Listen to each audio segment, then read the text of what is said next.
जब Britain world war 2 लड़ रहा था तब वहां की जनता तो खाने के लिए तरस ही रही थी। साथ ही साथ मोर्चे पर खड़े सैनिक भी भूखे प्यासे जंग लड़ रहे। तब सैनिकों को उम्मीद होती थी घर से आने वाले पार्सल की। पार्सल आता था, डब्बे में से चिट्ठी तो निकलती ही थी, साथ में निकलता था एक नीले रैपर वाला चॉकलेट, शुगर फ्री, खास सैनिकों के लिए। चॉकलेट को जंग के लिए ही बनाया गया था। उस समय भी इस चॉकलेट की कितनी डिमांड थी और आज भी है। कितनी कि इस चॉकलेट से लदा ट्रक आज की तारीख में चोरी हो गया है। अब समझ गए होंगे किस चॉकलेट की बात हो रही है। किटकैट, जिसने बच्चों से लेकर बूढ़ों को हर ब्रेक में किटकैट खाने का चस्का लगाया। और ये सब हुआ एक फैक्ट्री वर्कर की बदौलत। कैसे? एक फैक्ट्री वर्कर के कहने पर किटकैट का चॉकलेट बार आया। Have a break, have a KitKat वाला स्लोगन न्यूयॉर्क से भारत कैसे पहुंचा और 4 फिंगर्स वाली चॉकलेट के लिए कैडबरी किटकैट से क्यों भिड़ा था। किटकैट की न्यूयॉर्क से भारत की कहानी बताएंगे आज के वीडियो में।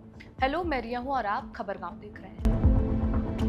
इसकी शुरुआत के लिए हमें सबसे पहले जाना होगा लंदन। 18वीं सदी में लंदन में एक मशहूर क्लब था, किटकैट क्लब। इस क्लब में कोई आम आदमी नहीं बल्कि बड़े बड़े नेता, राइटर्स या फिर आर्टिस्ट ही आते थे। इसी क्लब की मीटिंग्स में किटकैट नाम के मटन पाई परोसे जाते थे। यहीं से किटकैट नाम निकला। लेकिन इसे लाने वाला आदमी कौन था? ये थे हेनरी आइजैक राउंट्री, जो राउंट्री नाम की कंपनी चलाते थे।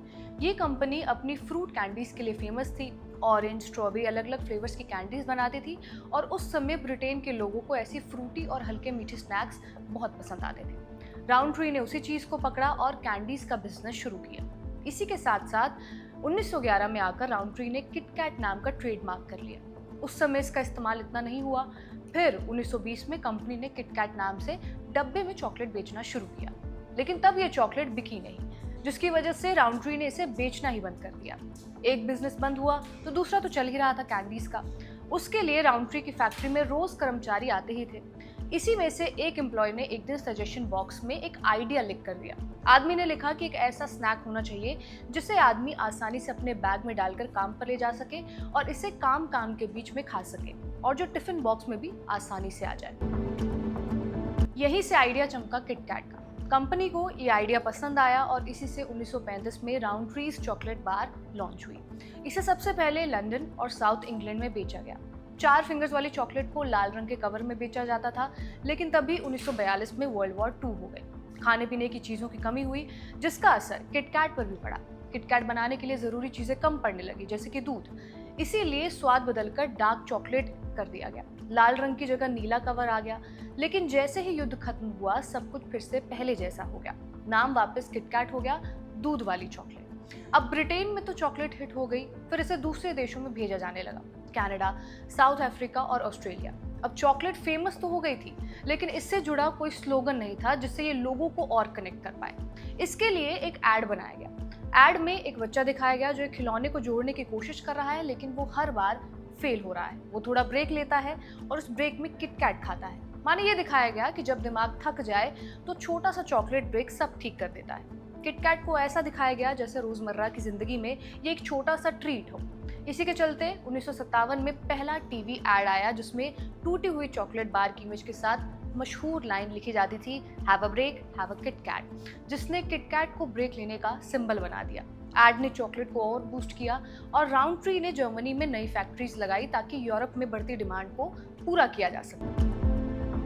इसी के बाद किटकैट की कहानी में सबसे बड़ा मोड़ 1988 में आया, जब स्विट्जरलैंड की कंपनी नेस्ले ने राउंट्रीज को खरीद लिया।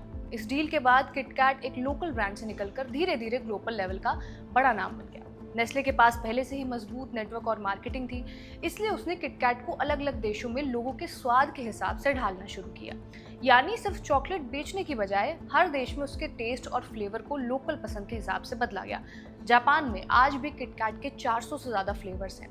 जापानी भाषा के शब्द किट्टो काट्सु का मतलब है निश्चित रूप से जीत, और यही शब्द किटकैट से काफ़ी मिलता जुलता है। इसी वजह से जापान में स्टूडेंट्स इसे एग्जाम से पहले गुड लक चार्म के तौर पर खरीदते हैं और गिफ्ट भी करते हैं। नेस्ले की डील के बाद नेस्ले को दुनिया भर में किटकैट का कंट्रोल तो मिल गया, लेकिन अमेरिका में मामला थोड़ा अलग था। वहाँ द हर्शी कंपनी के पास 1970 से ही किटकैट का लाइसेंस था, जिसके तहत वो चॉकलेट बनाते थे और बेचते भी थे। एग्रीमेंट इतना मजबूत था कि राउंट्री को खरीदने के बाद भी नेस्ले को इसे मानना ही पड़ा। इसी वजह से आज भी अमेरिका में किटकैट हर्शीज ही बनाता है, जबकि बाकी दुनिया में नेस्ले इसका प्रोडक्शन भी देखता है और डिस्ट्रीब्यूशन भी संभालता है। साल 2000 में नेस्ले ने अपने नेटवर्क का ज़्यादा फायदा उठाकर इसे जापान, मलेशिया, भारत और चीन जैसे देशों में नई फैक्ट्रियों के जरिए लॉन्च किया, जिससे किटकैट की पहुंच और भी ज्यादा बढ़ गई। 2004 के आसपास चॉकलेट इंडस्ट्री में जबरदस्त कंपटीशन चल रहा था, खासकर कैडबरी और नेस्ले के बीच, जो उस समय ब्रिटेन के लोग यूरोप में सबसे ज्यादा चॉकलेट खाने वालों में से थे। लेकिन मार्केट में कंपटीशन बढ़ते ही कैडबरी तेजी से आगे बढ़ रहा था। लगभग 1/3 चॉकलेट का मार्केट वही बना रहा था और उसका डेयरी मिल्क ब्रांड और ज्यादा हिट हो रहा था। कंपनी ने एक स्मार्ट चाल चली, जिसने उसने अपने कई प्रोडक्ट्स को डेयरी मिल्क ब्रांड के अंदर ला दिया और इसे मास्टर ब्रांडिंग कहा गया, और इसी वजह से कंपनी की ग्रोथ 13% तक बढ़ गई। दूसरी तरफ नेस्ले थोड़ी मुश्किल में दिख रहा था। बीबीसी की रिपोर्ट के मुताबिक नेस्ले की सेल्स लगभग 1.7% गिर गई थी, और नेस्ले के लिए ये बड़ा हथियार किटकैट ही था, जिसे वो एक आइकॉनिक प्रोडक्ट मानता था। कंपनी ने इसे बचाने के लिए तरकीब लगाई, नए नए वर्जन्स निकाले, लेकिन तब भी मार्केट ग्रोथ रुक सी गई। लोग हेल्थ को लेकर ज्यादा कॉन्शियस हो रहे थे। कम चीनी, कम फैट की मांग और प्रीमियम चॉकलेट्स का ट्रेंड बढ़ रहा था, लेकिन किटकैट तो आम आदमी के लिए बनाया गया चॉकलेट ब्रांड था। इसके अलावा 2004 में किटकैट ने एक और बड़ी गलती कर दी। उसने अपना famous slogan have a break have a KitKat बदल दिया और उसे बना दिया make the most of your break. The Guardian की रिपोर्ट के मुताबिक ये नया स्लोगन लोगों को उतना पसंद नहीं आया, क्योंकि पुराना वाला उनके दिमाग और आदतों दोनों में बस चुका था। इसका सीधा असर चॉकलेट की सेल्स पर पड़ा और चॉकलेट की बिक्री गिरने लगी। उसी समय कैडबरी जैसे ब्रांड्स आगे निकलने लगे। नेस्ले कंपनी के कई बड़े अधिकारी ये मान चुके थे कि किटकैट का टाइम अब खत्म हो रहा है, इसलिए कोई भी ब्रांड इस पर ज्यादा पैसा खर्च करने के पक्ष में नहीं था। ऐसे में नेस्ले की मार्केटिंग हेड कॉलिन चोरक के सामने एक बड़ा चैलेंज था कि कैसे इस ब्रांड को फिर से जिंदा किया जाए। कॉलिन ने ज्यादा रिसर्च नहीं की, बल्कि उन्होंने एक सिंपल तरीका निकाला और ये समझने की कोशिश की कि लोग किटकैट कब और कैसे खाते हैं। उन्हें पता चला कि ज्यादातर लोग इसे ब्रेक के समय खाते हैं या फिर अक्सर कॉफी के साथ। यहीं से उन्हें अपना आइडिया मिला। अगर किटकैट को कॉफी के साथ जोड़ दिया जाए तो लोगों को बार बार याद दिलाया जा सकता है, और इसके बाद अब ब्रेक्स बेस्ट फ्रेंड नाम से कैंपेन शुरू किया गया, जिसमें हर जगह कॉफी और किटकैट को साथ साथ दिखाया गया, जैसे कोई कॉफी ले रहा है और साथ में किटकैट मांग रहा है। ये आइडिया भी लोगों के दिमाग में बैठ गया और सेल्स में 8% की बढ़त आई। 12 महीने के अंदर करीब 33% तक किटकैट की सेल्स बढ़ने लगी, और उसके बाद ये कैडबरी को कंपटीशन देने लगा। एक तरफ नेस्ले की सेल्स बढ़ रही थी, दूसरी तरफ कैडबरी एक अलग लड़ाई की तैयारी कर रहा था।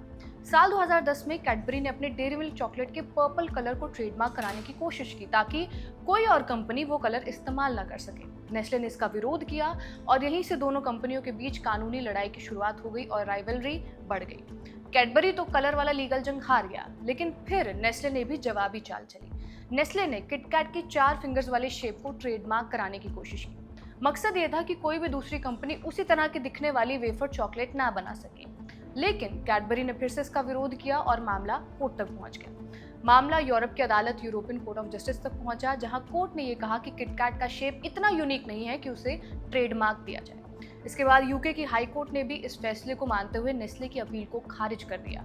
ये नेस्ले के लिए एक बड़ा झटका था, क्योंकि इससे मार्केट में कंपटीशन का रास्ता और भी ज्यादा खुलता गया।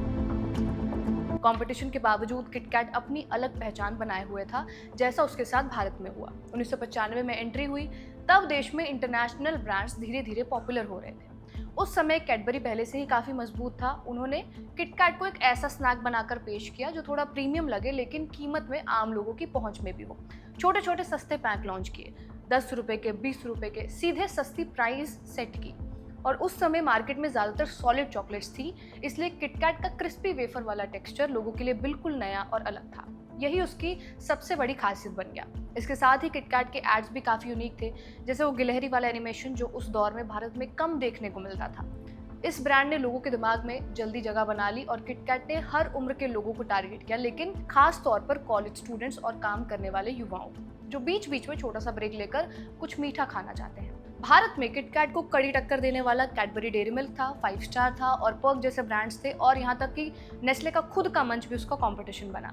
लेकिन किटकैट ने लिमिटेड एडिशन लॉन्च किया और हर बजट के लिए अलग अलग प्राइस रेंज देकर मार्केट में अपनी जगह बनाए रखी, और हर जगह आसानी से उपलब्ध होने वाला फैक्टर भी अपनाया, जिससे किटकैट की मार्केटिंग भी स्मार्ट तरीके से की गई। यही वजह रही कि किटकैट ने आज भी अपनी आपदा को अवसर में तब्दील कर लिया। हाल ही के दिनों में करीब 12 टन किटकैट चॉकलेट चोरी हो गई। ये चॉकलेट्स इटली से पोलैंड जा रही थी, लेकिन रास्ते में ही पूरा ट्रक गायब हो गया, जिसमें लगभग 4 लाख से ज्यादा किटकैट्स थे। अब मजेदार बात यह है कि नेस्ले ने इस घटना को छुपाने की बजाय इसे मजाकिया अंदाज में पेश किया। कंपनी ने कहा हम तो लोगों से कहते हैं हैव अ ब्रेक, लेकिन चोरों ने तो इसे कुछ ज़्यादा ही सीरियसली ले लिया। फिर ये खबर सोशल मीडिया पर वायरल हो गई और बाकी ब्रांड्स भी इसमें कूद पड़े। डोमिनोज पिज्ज़ा यूके ने मजाक में कहा कि अब वो किटकैट पिज्ज़ा लॉन्च करने वाले हैं। केरल टूरिज्म के हैंडल ने भी इस मौके का फायदा उठाया और किटकैट पर मीम बनाया। इसी तरह जो पहले एक नुकसान वाली खबर थी उसे नेस्ले ने स्मार्ट तरीके से एक पीआर बना दिया, क्योंकि कंपनी ने नेगेटिव न्यूज़ को पॉजिटिव बना दिया, जिससे ब्रांड की पब्लिसिटी भी हो गई और समस्या भी लोगों तक पहुंच गई। तो ये थी किटकैट की कहानी। आपको ये वीडियो कैसा लगा हमें कमेंट करके ज़रूर बताएं। इस वीडियो को रिकॉर्ड किया है हमारे साथी सर्वेश ने। आप देखते रहिए खबरगांव। शुक्रिया।